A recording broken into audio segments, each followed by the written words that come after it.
All right, everybody, it is the Figure 4 Daily Show here, November 8, 2023. Figure4online.com/WrestlingObserver.com. And as is always the case on Wednesday, at least about 80% of the time, Lance Storm is joining us here today, and we got a lot to talk about as we go over all of the news and everything else we normally do. What's going on, Lance? For some reason, my video screen... There, it's back. Now I can see you. Of course. Not too much. Weather's been good. We got past our original snowfall, and it's been quite pleasant of late.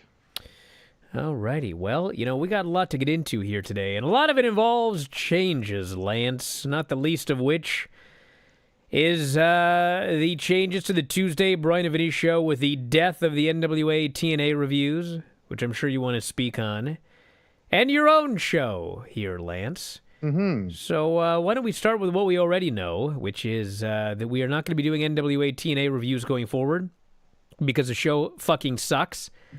I've given this speech on 2 shows now. I don't think I need to do it again. It's not even that it's a bad show. Oh, come on. It's horrible. No, it is. But Thank you. Like, I could watch a bad show, but all of the characters are miserable, horrible people. Like, they're just all despicable, horrible people doing despicable, horrible things on top of things not making sense. Like, I don't know if it was Craig or you or someone mentioned, it's like, is there a single character on this show that hasn't sexually harassed poor, what's her name? Goldilocks? Goldilocks. Like, everyone is just a disgusting human being. Half the time, even the baby faces are.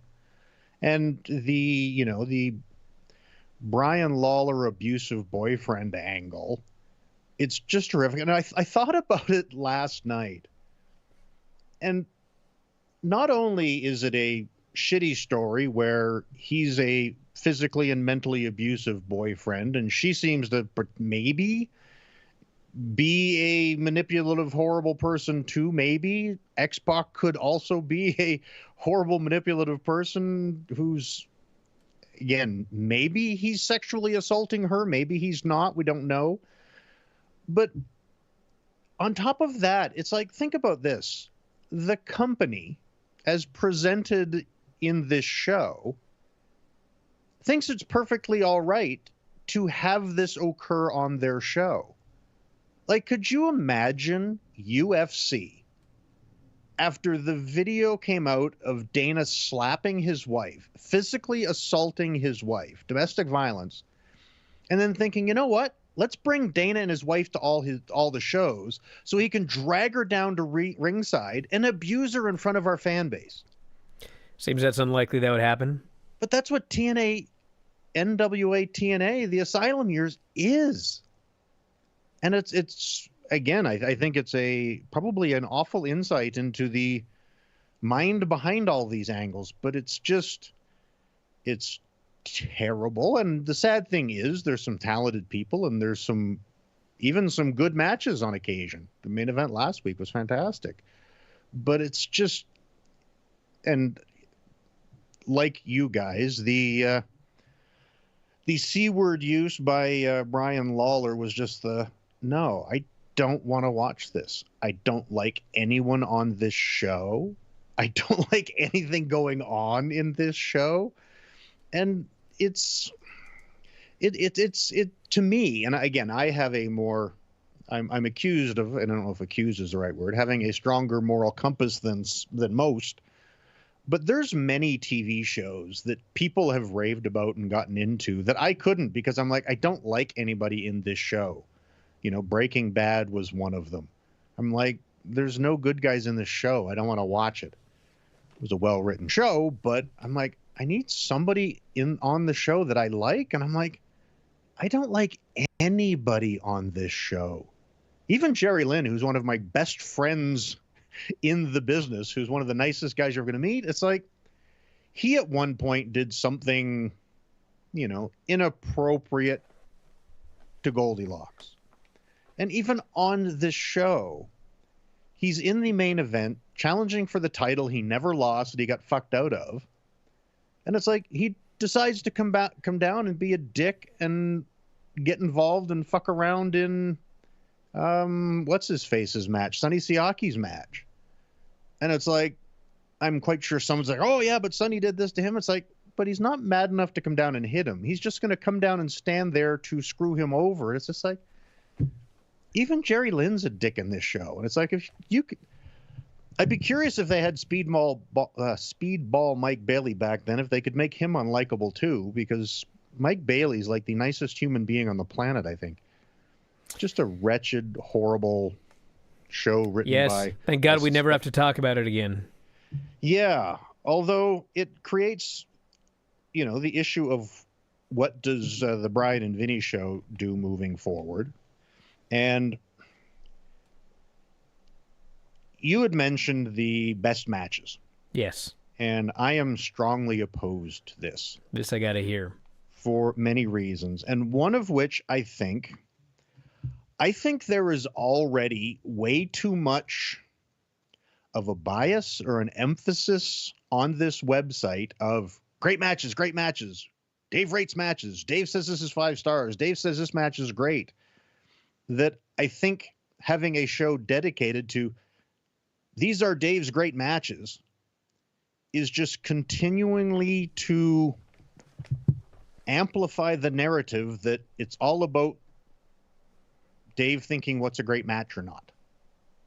And I think getting away from the emphasis on Dave's star ratings would be tremendous. Well, before we go any further, to be fair, the list of Dave's best matches, they also have fan voting on this website, and they do it on a scale of 1 to 10. So I think the best match in the history of cage match, which also... Doesn't Dave do it on a scale of 28 now? Well, Dave does his normal 5-star, although now it's 7. But yeah, and he goes by quarter star, so he does 28 increments. Sure, but the point is, Lance, let's not get nutty here. The point is the best match in the history of the Observer is the Kenny Omega Okada. I think the second one maybe it might have been the hour-long match, 7-star one, whichever one it was.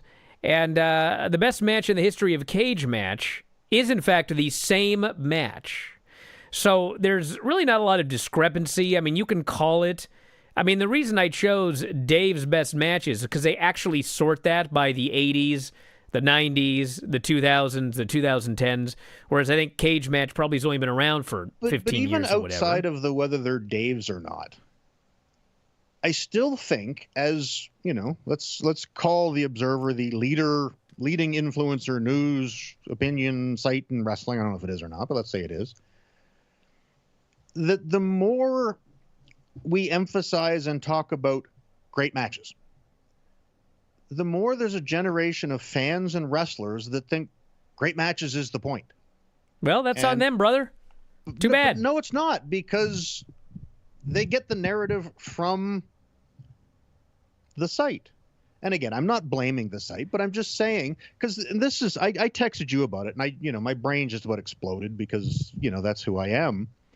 But there was the Observer Radio with you and Dave. And again, I'm not mad at Dave. Dave and I can be friends and disagree and everything's cool. But there was a talk where, again, he was talking about AEW and their struggle to get closer as a number 2 or ever potentially get to number 1. And he talked about how no company has ever significantly improved their business, changed their position in the industry with great matches. It's always that larger-than-life personality, that big, hot angle. And then 1 minute later in the show when discussing Rampage or Dynamite, it's like, oh, they have great matches. And it's like, you just finished explaining how great matches don't make a difference. Now, they do if the opposition is all shit matches. But the constant discussion of great matches, when realistically, every fucking promotion in the world has great matches.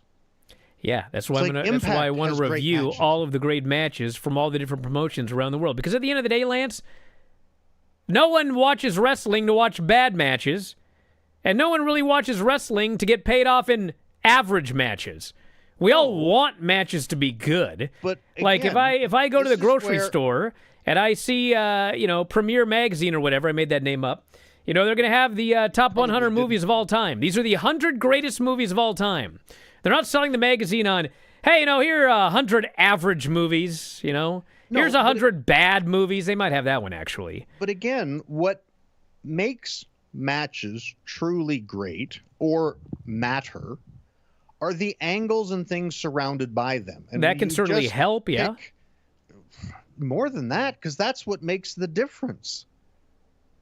Like Hulk Hogan and the Hulkamania Boom, it's like it didn't happen because Hogan was having great matches.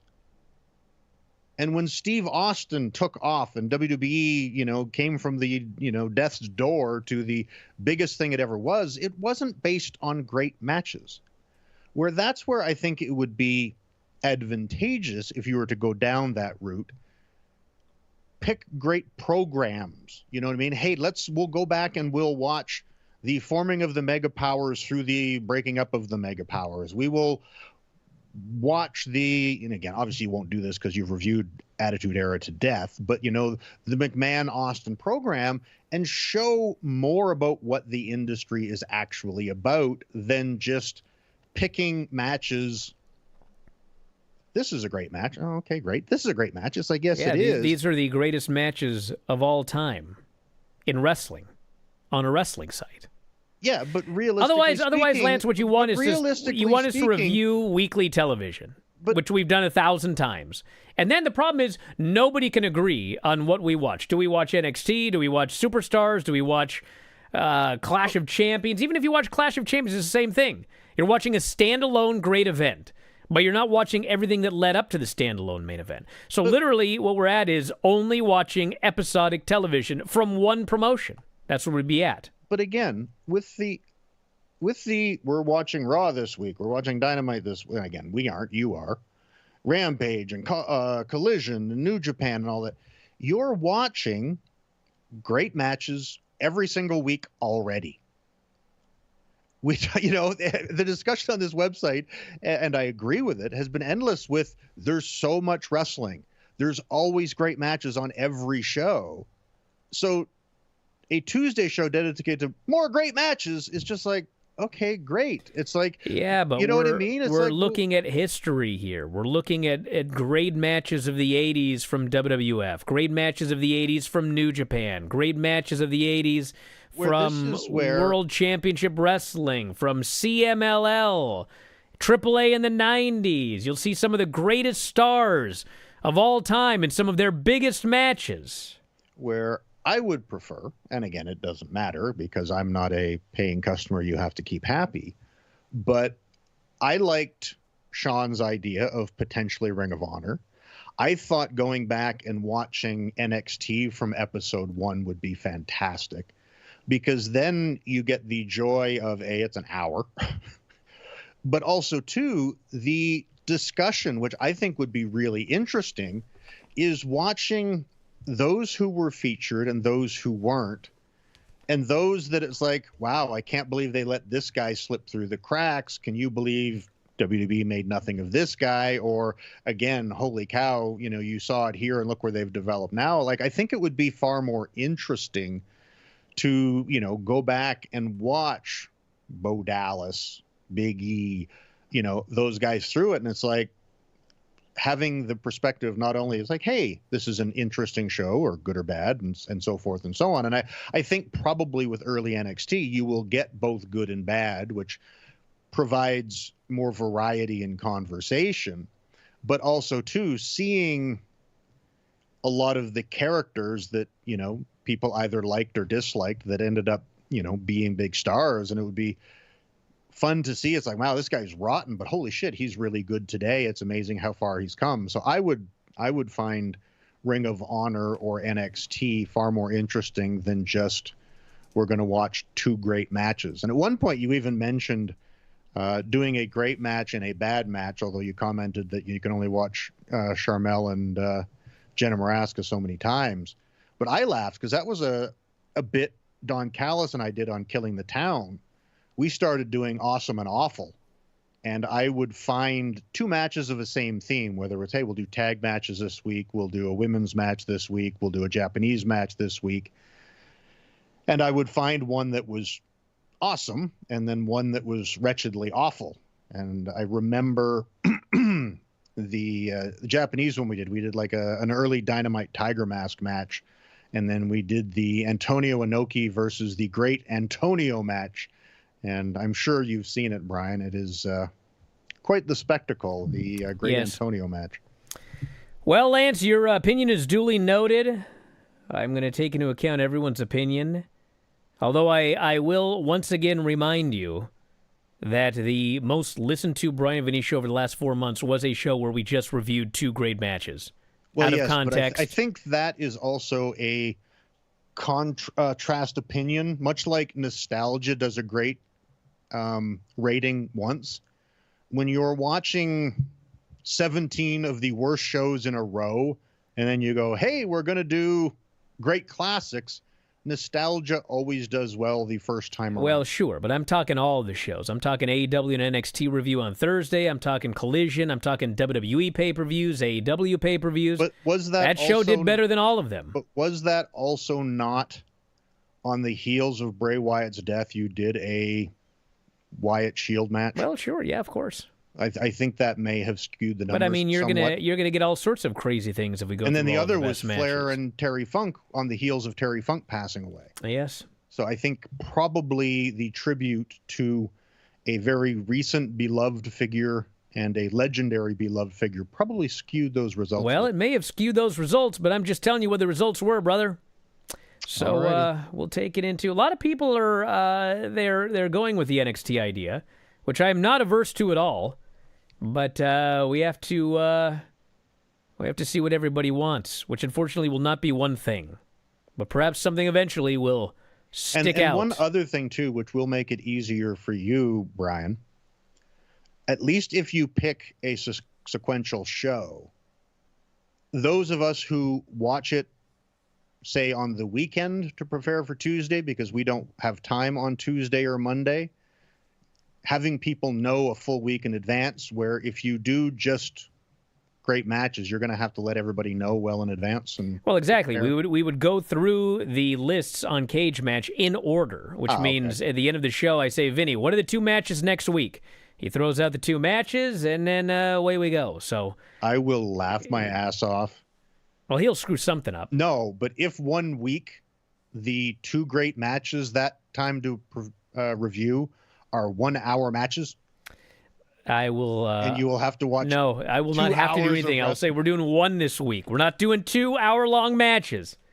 And there ain't a lot of them, by the way. And then the 1 year will be two. And you know what, Lance? 2 Iron Man matches still exactly the same as one of these horrible TNA shows.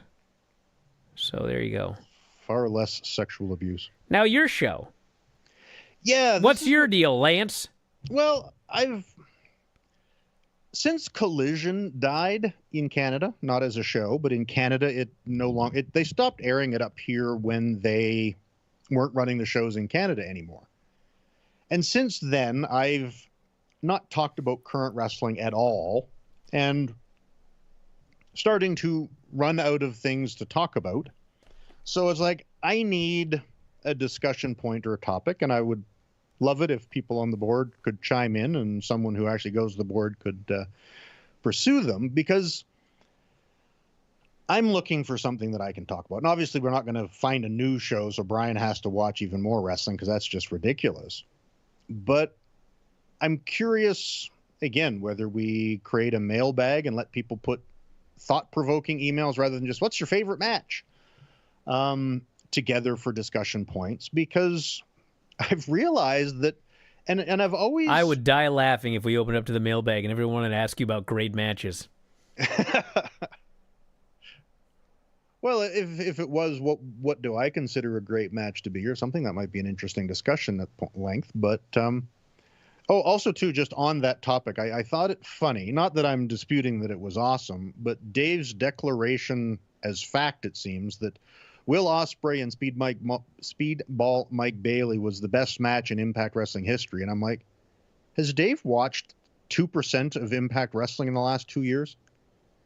Well, to be did he fair, watch the Josh Alexander Speedball Mike Bailey 1 hour match? I think he actually does watch a lot of the TV, even though we never talk about it on the actual show. But usually the thing with Dave is, whether he's watching Impact or not, you know, if he hears that there's a match that's renowned, he will watch it. He'll find it. Trust me, he finds all sorts of stuff. But what do you think is the best match then, if not for Speedball Micah Bailey and Will Ospreay? Again, I don't know. I don't like comparing. Are we really talking about best matches here? But that's crazy. To me, it's dumb. It's like, what's the best song? It's like, well, everything's different for everybody. Like, I've always thought. But, you know, we can all agree that Wild and Young is a fucking terrible show. And the fact that I just thought about that makes me not want to review NXT from years ago. But that's another matter entirely. Well, you can skip through the entrance, the intro.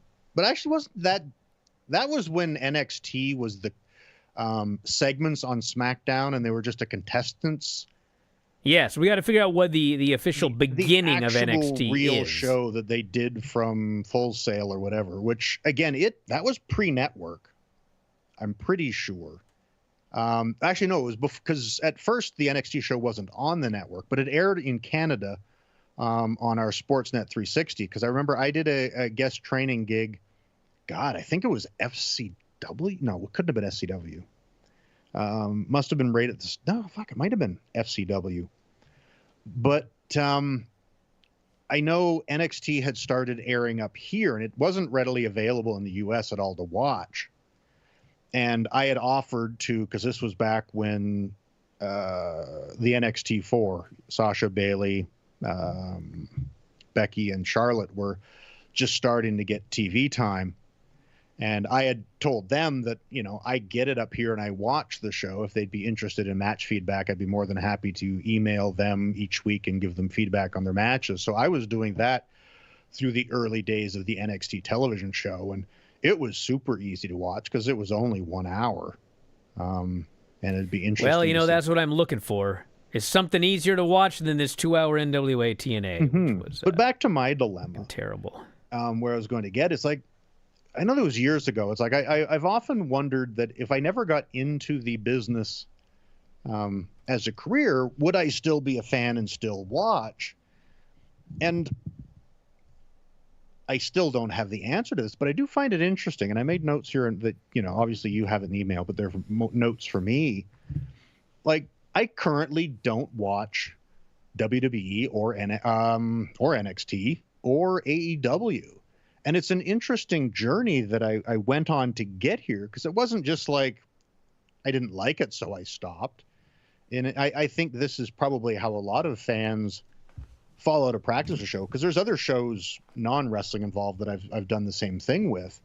But, you know, when back when Vince was in charge and, you know, the product wasn't as good, you know, and everyone was very negative on the WWE product, I was watching less and less. When AEW first launched, you know, they had these hot crowds, you know, these full buildings. It was fresh. It was new. And it's like, I'm going to watch Dynamite. And I really liked Dynamite. It was new. It was different people. And it was hot. So I was watching it. Then I watched it every week. I was still watching some WWE, but I watched Dynamite every single week.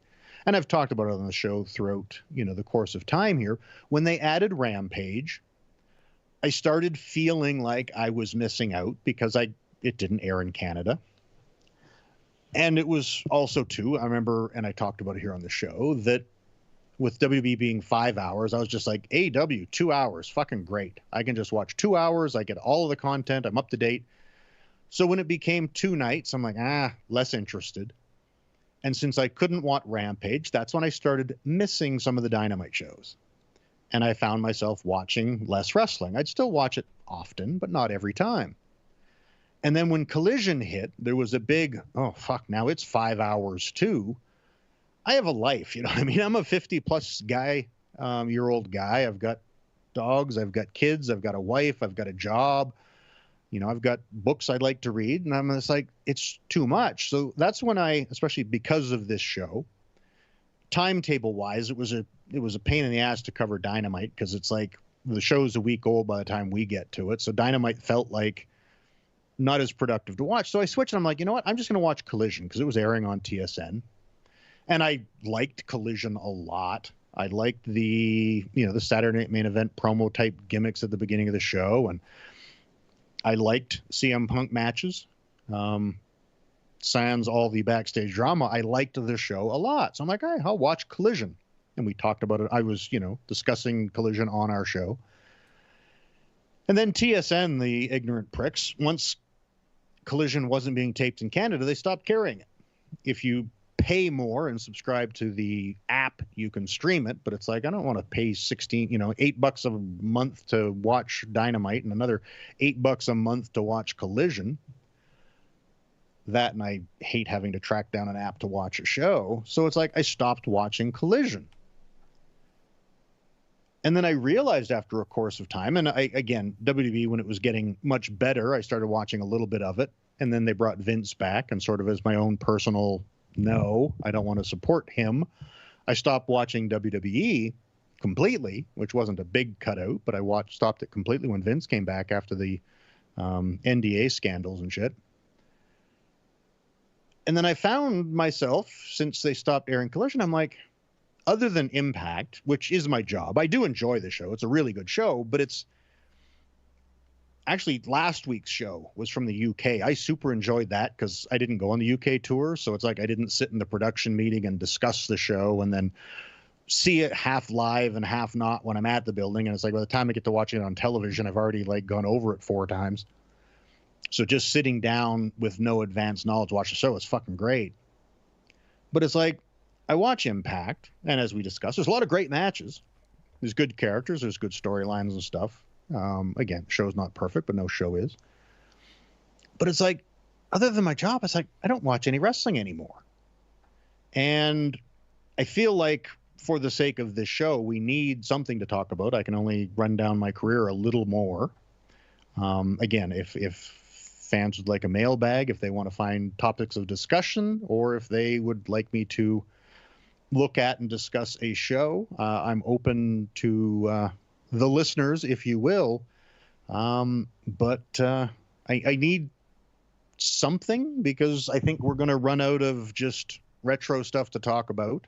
And especially if it's just, I don't see it being like if you watch the weekly Ring of Honor show, you guys reviewing that on a Tuesday night, me piping in for a couple of comments on Wednesday isn't going to amount to a lot. So I would be open to listener feedback. You can reach me on threads at Storm Wrestling Academy. I honestly don't check my Twitter anymore, or X, whichever you want to call it. But if someone wants to post on the board or harass Bryan via email or Twitter, I'd be open to suggestions on things you would like Bryan and I to discuss on our show. Well, this Wednesday's difficult, and we switched to Wednesday because you wanted to also talk about NWA-TNA. So we could actually move back to Tuesday, and we've had people here suggesting Raw, just so you can get really? Horrible people. Well, they say you should have your finger on the current pulse of this business. So maybe watching one WWE show would not be the end of the world. Well, yeah, we can talk about it the next all day. You guys discuss it, and I certainly see and hear. Other than actually seeing them execute the spots, I'm up on all the angles in all the companies and what's going on. But again, I certainly could, especially if we go to Tuesday, that it's like I'm stuck with almost watching it live. It's like, I suppose if I get Brandon here says, or NXT, I ain't going to argue that. Everyone's favorite show. Would certainly be easier. Yeah. Although then we can't go back to Tuesdays. That's true. We would have to stick on Wednesdays if we did NXT. Yeah. Well, if you guys have suggestions, you can send them to Lance on Threads or email me, Bryan at WrestlingObserver.com. I can forward them on. You can text me, 425-780-7566 if you would like to. And you can DM me on X, because I'm on there, here and there. Although I don't much like it. Did you see my granny This poem person on- says that you and I should do the 100 best matches Dave's ever rated. Oh, God. Yes. Yes, I hear you have a granny poem. Yeah, Lance Storm doing a poem. I went to bed last night, as I always do, but I woke up at like a little bit before 2 o'clock in the morning. I was wide awake. And I was up from like, 1:45 till 4:30 in the morning. So I got up and I listened to the Bryan and Vinny show and was inspired for a granny poem. My God. I posted it on Facebook. Craig's seen it there already, but you haven't, or at least haven't bothered to hit. I have not seen it. I honestly don't go on X much. No, Facebook. It's Granny's. Or Facebook. Anyway, if you want to hear my little poem, it is plain for all of us to see why we all love our double G. You're the foundation upon which the empire is built, held together with all your tremendous guilt. Happy birthday, Granny. Here's to many more. Without you, there would be no figure 4. That's not bad, Lance. Golly, everybody, they just hear Granny's name and all of a sudden they're a poet. It's crazy. It's much easier to put Granny over than it is you. Well, no one's ever done a put Bryan over poem. It's always bury Bryan. I just bury you for being short and opinionated. But you know what's funny, Lance? Speaking of putting me over, in 2010, I had a match with a man called the Ideal Canadian. The best wrestler in all of Canada. Better than Christian, I might add. And I Certainly more likable. beat that man clean in the middle of the ring. And that was a fun time as always. So you should check it out if you can find it on YouTube, everybody. It's on there somewhere. I think But- it is, yeah. Yes, you wanted to But yeah, talk about this the was, Ideal again, Canadian. my continued indie career after retirement. Story behind this match, Bryan and I had never met. Yes, I personally. yeah, in person. We would have talked on a show or two, but never actually met in person. And where was I going? I lost my train of thought. Oh, right. You had invited me to your wedding. Yep. And I remember thinking, it's weird getting invited to someone's wedding you've never met. And then I think it was not long after your Battle of the Empire with Vinny where I actually realized, oh, you're actually not a bad wrestler. So I was starting to Huff that match? Wow. No, but you could tell you were at least competent. Okay. But yeah, so somehow, and this was over Easter weekend on top of that, I started looking at means by which to get to Seattle on someone else's dime to both meet you. And we ended up working with whoever the local promoter was. And I came in and did a seminar. Yes. But I It'd be didn't Caden wanna- Matthews, I believe. Sure. I think he was promoting it at the time. And I didn't want to do the match as Lance Storm, because then it's like, okay, now I've got to get in shape and, actually hold up to my standards of performance. So I decided that, okay, look, I forget what I negotiated for the seminar, but the match itself, I technically didn't get paid for. Wow. It was just whatever the flat rate was to come in for the seminar. I paid for my flight and the seminar, because then he can't be like, hey, I'm paying you this amount of money. I need to advertise that Lance Storm is wrestling on the show. So he could only announce that I think I made an appearance on the show and I did the seminar, and I could come in and wrestle you. And that's where we had Thanksgiving dinner at Granny's, and I came in and we met. And then we did the match. And yeah, was it Christopher Ryzik who was feuding with you, and he had done the an Ideal Mexican and so forth. So we did the match where I would wrestle under the shittiest, cheap-ass fucking mask I've ever wrestled under. It was awful. And again, I remember we went out to a diner for breakfast, I think, where we all right, what are we going to do in this match? And it's like, I outright said, it's like, I don't want to try to have a great match. It's like, I just want to have fun. It's like, well, let's put a finish together and the rest we'll just go out and wrestle and have fun with. And somewhere along the line, we came up with the idea of me as the Ideal Canadian doing all the trademark moves of famous Canadians. Yes. That way I could actually use the super kick and the rolling half crab and shit without necessarily teasing who I was. Because I think I used Edge's spear. I used a sharpshooter. I maybe used a code breaker and stuff. So we did our match, and it was fun. It was relatively basic. We had a few good near falls and so forth. But It was a good match, though. Yeah. Yeah. But it wasn't like we were, it won't make it wasn't the a Mania top main 100 event. reviewed matches here with won't make Dave's list for Probably not, but you never know. You never know. But highlighted by, of course, Bryan being a dipshit. And during his comeback, when I take the big bump and I'm waiting to feed up for the super kick or something, he screams, "Come on, Lance!" And I'm feeding up. I'm like, you fucking dipshit. Yeah, shit happens. Oops. You know what's funny about it, though, Lance? I've watched the match back. And, one thing about me is that I have a pretty decent physique. And part of the reason for that is because I have very, very small joints. And so I always look bigger than I really am. So, like right now, I am 137 pounds. But if I went in the gym and I got almost 100 pounds heavier than you. This is my point. If I went in the gym and I got a good pump going and I took a picture, and what's funny is I've actually done this before, because you know how in Vegas they have the guess my weight thing and guess my age? Killed it every time. They're always wrong by like 25 pounds. So the point is, like, I always look like I weigh more than I actually do. And you wore a full black body-length bodysuit. So the thing is, when you watch the match, it's like, we don't look all that different in terms of size, but you're probably because I was probably about 165 then, and you're probably, what, 215, 210? I was probably 2.25 then. So you're probably an easy, like, I can't do the math, but 50 pounds heavier than me.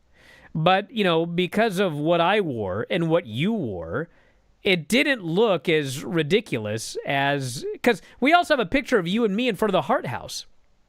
And yes. I'm roughly the same size there, and you're roughly the same size there. But you got a fucking tank top on, and I don't know what I'm wearing, like a T-shirt or something, and you look like you're 3 times my size. So I always thought it was funny watching that match, because... like, watching the match visually, like, you wouldn't guess that it's you, because you don't look all that much bigger than me. But, of course, if you looked at that picture in Calgary, you were much larger than I was at the time. The long-sleeve black compression shirt really made me look a lot smaller. Yes, it very much slimmed you out. But also, too, because I was wearing black pants and a black compression shirt, I didn't bother even trying to get a pump or warming up or anything. So yeah, you're just out there. What's that? You were just out there. I was just out there, yeah, and did the match. Now, did you actually do a dive to the floor? I remember. I don't remember. I might have. Whether you did a high cross to the floor or not. I probably did. If it were a high cross, I probably did it. But I never did. I never in my whole life did like the tope through the ropes, or I actually. It's funny. I thought I had never done a pescado ever. And then we were watching, during the commercial breaks, they air some of my old matches. And of all fucking matches, the hair match with Vinny, I did a fucking pescado. And I watched it and I went, what? Why? Oh, what did I do? Yeah, well, that was the first thing. Like, what did I do that for? But the other thought was, I never even knew I did that move.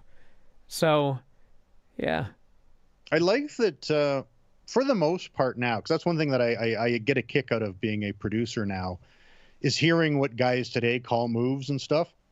And for the vast majority of people now, like the plancha classic, over-the-top rope dive, it's like everyone just refers to as house show.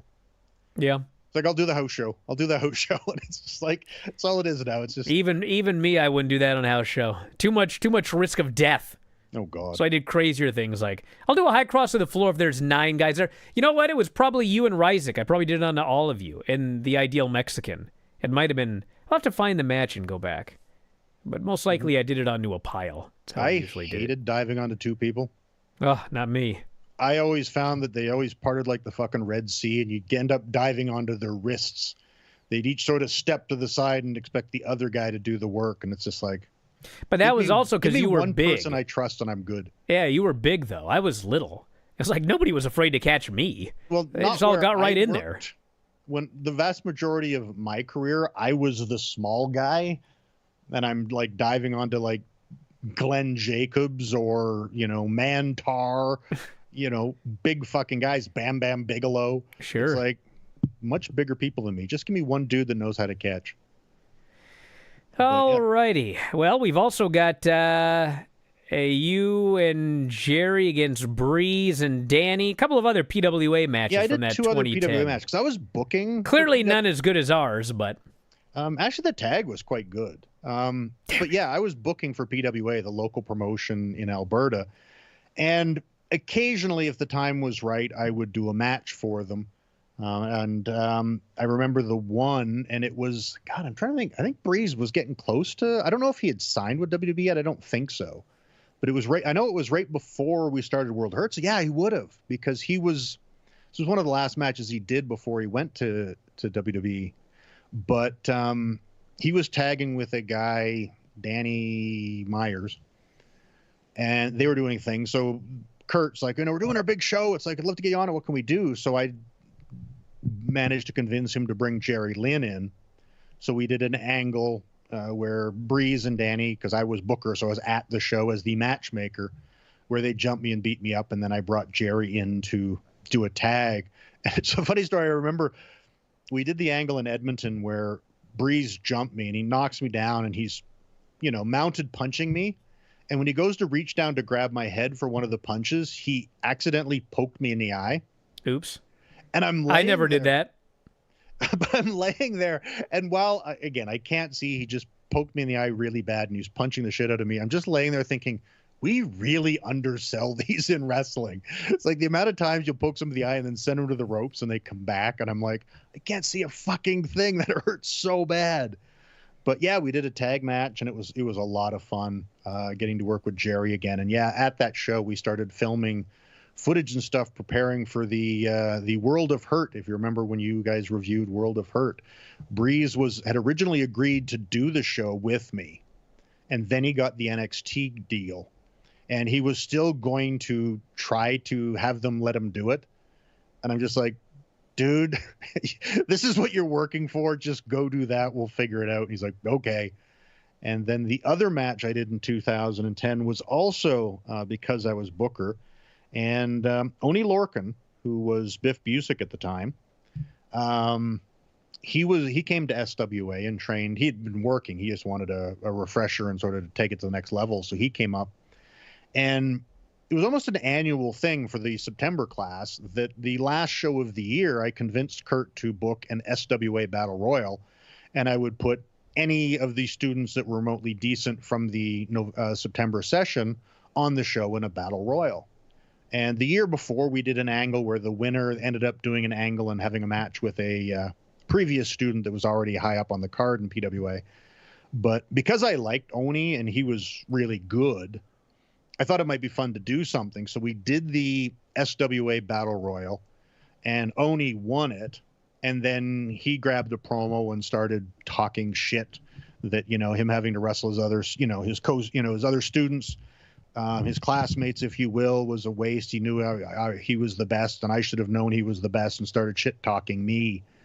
And again, I'm just out there in my regular street clothes as the matchmaker.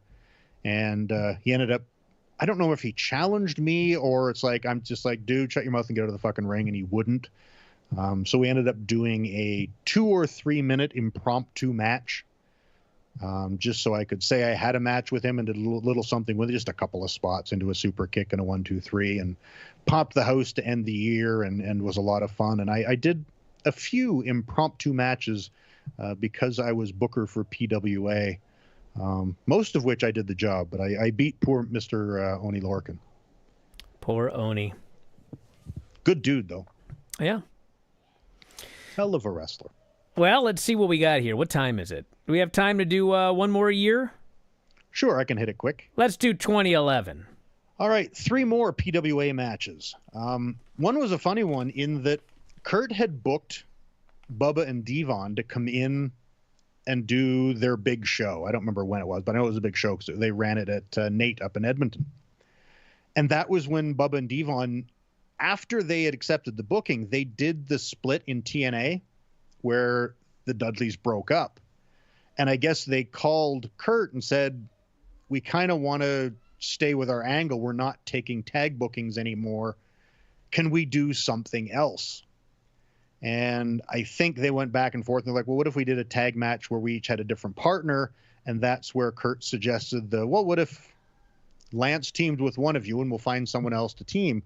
So it ended up being me and Devon against Bubba and Chris Knight, also from World of Hurt fame. One of my, probably one of the best students I've ever had. He's fucking great. So I convinced Kurt to do that. So we did the tag match and the Dudleys came in, and it was weird in that I'd feuded with the Dudleys so many times, but it was me and Devon as baby faces against Bully Ray and Chris Knight.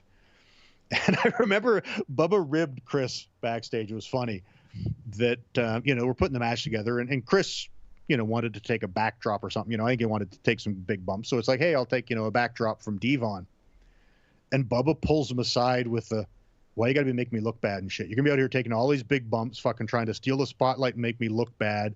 It's like, you're going to make me look lazy out here taking all these big fucking bumps. And like, Bubba's good at keeping a straight face and being a dick. And it's like, Chris started getting really nervous. And it's like, even in pulling me aside, it's like, have I done anything wrong here, Bubba? And it's like, I can see Bubba in the back just laughing his fucking ass off that he's ribbed Nighter into thinking he's getting heat because he's willing to take bumps. But we did the match and did a lot of the traditional Dudley spots. I know we did the what's up to Bubba. Because I remember I slam Bubba and I grab his legs and Devon goes up. And as Devon and I are doing the what's up, Bubba's laying both and he's reaching up and giving me a bit of a package check. And I'm like, oh, you son of a bitch. And we hit him with that. And then the finish is going to be, it's 3D. I'm doing the Bubba part of 3D through a table. And I roll out and I get the table and I slide it in. And when I slide it in, I realize that it's not a traditional table. It's been reinforced. And it's got like real wood underneath it. I'm like, oh, fuck. So I set the table up. And just as we're picking Nighter up to send him in, I'm like, you got to go through this fucking thing, dude. It's heavy. He's like, okay. And I remember I grabbed him by the head and I'm like, Devon's pulling his hips down. I'm pulling his shoulders down. And we managed to break the fucking table and pull the finish off. And it was a lot of fun. So that was a really cool time with a odd matchup with me and Devon doing Dudley shtick while Bubba and Chris did something else. And then 2 other quick impromptu matches, just as a fun story.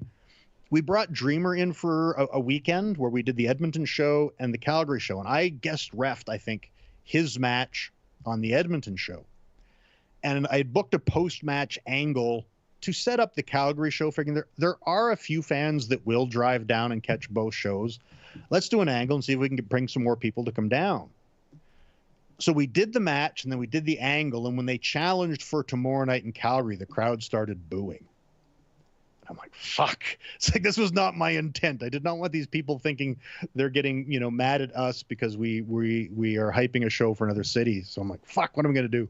So I grabbed the ref and I'm like, go ask Tommy if he'll do an impromptu match with me right now. He's like, what? I'm like, just go ask Tommy. I'll put him over, but ask him if he's okay doing a match right now. So he goes over and grabs Tommy and comes back and was like, yeah, Tommy, do whatever you want. I'm like, all right, and I don't remember which one of us challenged or whatever. I think because I was the ref, there was a dodgy something in the finish. So he either challenged me or I challenged him, whatever. And I did an impromptu 5-minute match with Dreamer just so that the audience wouldn't leave on a booing note. So we did the match and I think I took his DVD or his DDT or whatever and put Tommy over, and the crowd forgot that we made them mad by cutting an angle for Calgary. So thanks to Tommy, we saved the show on that occasion. And then the last one of that year was in Calgary, another impromptu.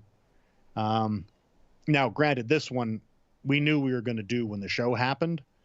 But Harry was coming in, just doing, he'd occasionally do a shot, but he was working, I think, New Japan at the time. And he did a title match. And we figured everyone would think that Harry's not winning because Harry didn't work for us regularly at that point.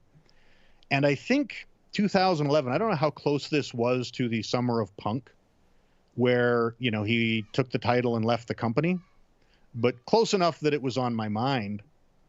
So we did the match, and Harry won and had the title and was basically going to take the title and leave and go back to New Japan.